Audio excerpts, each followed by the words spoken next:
Expliquer ce qu'est l'humain est aussi simple que de regarder dans la soupe à la tomate de grand-mère et de deviner toutes les épices qu'elle contient. Donc, presque impossible. Bien sûr, ça serait plus facile si on pouvait simplement demander à grand-mère. Et c'est exactement ce qu'on va faire en parlant de l'humain. On va laisser de côté l'analyse psychologique et nos propres expériences et on va aller à la source. On ouvre la Bible pour voir ce qu'elle dit. On va vraiment partir de zéro, la création. Le premier type de vie dans la création était la vie végétale. Tu peux toucher une plante, c'est donc matériel, c'est-à-dire qu'elle a un corps, et ce corps végétal vient de la terre. L'étape suivante a été celle du monde animal. Les animaux ont un corps et sont des âmes vivantes selon Genèse 1. Ils ont une circulation sanguine et le sang est l'âme. L'âme est la partie invisible de la créature qui contrôle le corps et qui, par conséquent, manifeste des besoins et des désirs physiques ainsi que des réactions émotionnelles. L'âme est la vie naturelle, où les affections et toutes les actions vitales qui distinguent les animaux de l'existence végétale ont leur siège. Elle est donc synonyme de vie et de caractère. Dans la dernière étape, l'homme a ensuite été créé à l'image de Dieu. Tout ce que ça comporte exactement n'est pas clairement défini. Mais une chose est sûre, Dieu est un. Et c'est très important. Le christianisme n'enseigne pas le polythéisme. Dieu est une unité. Et donc l'homme est aussi une unité. Et on va garder ça à l'esprit pendant la suite de l'explication. L'homme est une unité. Pour revenir à l'image de la soupe de grand-mère, l'essentiel est qu'il s'agit d'une seule soupe, et non pas de ce qu'il y a dedans. Et pourtant, il y a de la diversité dans la divinité. Mot-clé, triunité ou trinité. La diversité dans l'unité. Ce principe existe également dans la condition humaine. Par exemple, l'homme a été créé dans une version masculine et féminine, mais l'objectif est que les deux se rejoignent et ne fassent qu'un, l'unité. Mais il y a aussi une dichotomie au sein de l'être humain individuel. Une personne extérieure et une personne intérieure. Pour mieux comprendre, on peut examiner la création de l'être humain. Voilà ce que dit Genèse 2:7. L'Éternel Dieu façonna l'homme avec la poussière de la terre. Ça veut dire que Dieu a pris la terre et a formé le corps de l'homme. L'homme est donc de toute façon déjà matière, comme les plantes. Il est un être terrestre parce qu'il a été tiré de la terre. Et c'est pour ça qu'on l'appelait Adam, qui veut dire rouge, rouge comme l'argile de la terre. Maintenant, tu pourrais penser, ouais, normal. Attends, va pas trop vite. Beaucoup de personnes ont de sérieux problèmes avec leur corps et donc ont tendance à se faire de fausses idées en disant que le corps est mauvais. Mais Dieu dans la Bible dit que le monde matériel créé, y compris le corps humain, était très bon. La naissance de Jésus souligne également le fait que le corps en lui-même n'est pas un problème. Jésus-Christ est né avec un corps, comme nous, et était sans péché. Et on voit aussi dans le monde de la résurrection, où il n'y aura plus de péché, que les gens auront un corps. Paul dit même qu'il aspire au nouveau corps, car sinon il se sentirait nu sans le corps. L'homme a donc besoin d'un corps pour être complet. Donc en résumé, le corps est la partie matérielle de l'homme, donnée par Dieu, bon et essentiel à notre existence humaine. La deuxième partie de l'homme n'est pas une matière ou une substance. Dieu a insufflé dans les narines de l'homme le souffle de la vie.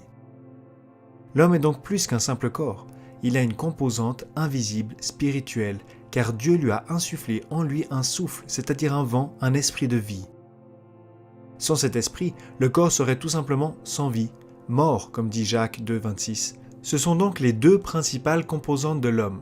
Quand l'homme meurt, dit Ecclésiaste 12, la poussière retourne à la terre, d'où elle vient, et l'esprit retourne à Dieu qui l'a donné. C'est la différence entre l'homme et les animaux. Leur esprit ne va pas à Dieu parce qu'il ne vient pas de Dieu, mais de la terre. Donc Dieu insuffle l'esprit dans le corps et l'homme est devenu une âme vivante. Et maintenant, on pourrait se demander si l'homme est constitué de 2 ou 3 parties. Et la réponse est les 2. Tu peux l'expliquer à l'aide d'une image biblique. Le corps est appelé le temple du Saint-Esprit. Et à quoi ressemblait le temple ? Il y avait le parvis, puis le temple. Bien vu. Donc, 2 parties. Mais la partie intérieure était également divisée en 2 parties. Le lieu saint et le lieu très saint. Donc, 3 parties. Ça dépend un peu de ton point de vue. Le problème est que l'âme et l'esprit sont utilisés de manière presque interchangeable. Les deux présentent presque les mêmes caractéristiques.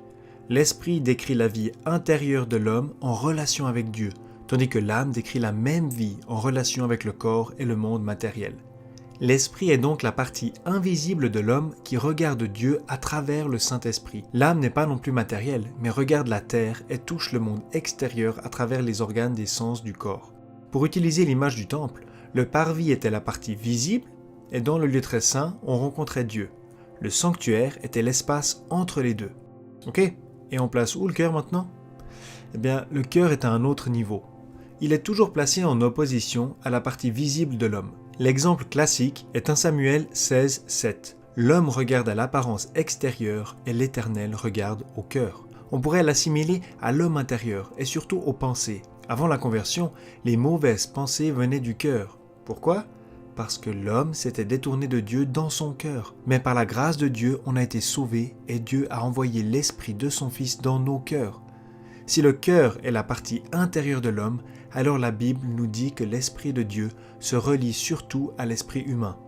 Tout comme les époux deviennent une seule chair physiquement, le croyant devient un seul esprit avec le Seigneur. Vient maintenant la question primordiale. Quel est mon je ? Quel est mon ego ? Quelle est mon identité ? Le cœur est probablement la chose la plus proche de l'ego. Le moi de l'homme n'est ni l'esprit, ni l'âme, ni le corps. Pourquoi ? Parce que toutes ces choses peuvent être distinguées du je. Mais le je n'est pas en dehors de l'esprit, de l'âme ou du corps, mais au centre de toutes ces composantes de l'être humain. C'est le centre de la personnalité. Comme le centre d'un cercle, ce n'est pas un point sur sa circonférence, mais sans la circonférence, le je n'existerait pas.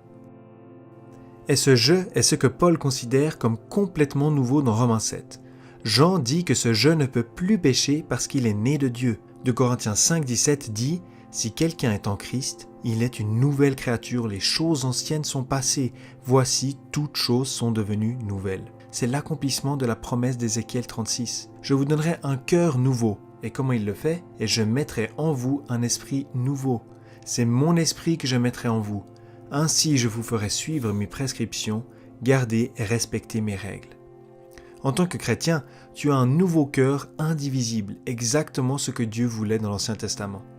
Comment est-ce possible que le chrétien puisse encore pécher ? Alors maintenant, l'apôtre Paul regarde son « je » dans Romains 7 et voit d'abord l'homme extérieur, la partie matérielle. Et il ne peut pas résoudre le problème à ce niveau. La soupe n'a pas bon goût et il semble que tout ce qu'elle contient soit mauvais. Il regarde donc les ingrédients.